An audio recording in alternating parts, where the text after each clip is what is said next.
Yaxşınızlar kızlar şunda o'xshagan anons degan etish shunda oddiy tomoqda bir nap keldim. Nim itishni bilmagan chog'da cho'qim etishni sinab baqinglar. Avval go'shtni tayyorlab olamiz. Go'shtni ushlab to'rab bo'lgandan keyin saylarda o'zimiz yaxshi ko'rishga asosan tayyorlab olamiz.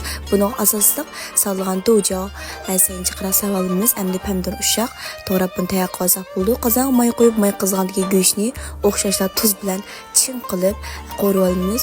Go'sht qetishgandan keyin choy yo'qib yutamiz. Bunda qizaq go'sht texim qizil texim tamlik bo'ldi.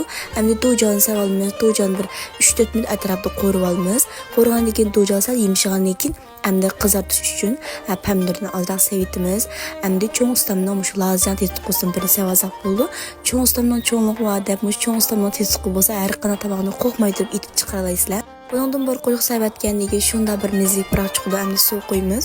Suvning miqdorini pek jiq qilib etmaymiz qizlar. Ozroq suv saylat chilashqidek po'sil bo'ldi. Tuzni yetib bo'lgandan keyin ham cho'p savalamiz. Cho'pni o'zimiz yaysak bo'ldi yoki teshdan tayya ekirsak bo'ldi. Men tayya ekirdim.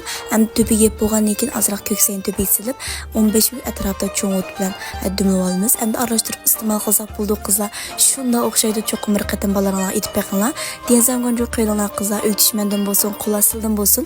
Pilinjaga 6 raqamli gullarni yolab qo'yinglar. Amsa kerak soni ko'rishaylik qizlar, xayr xo'sh.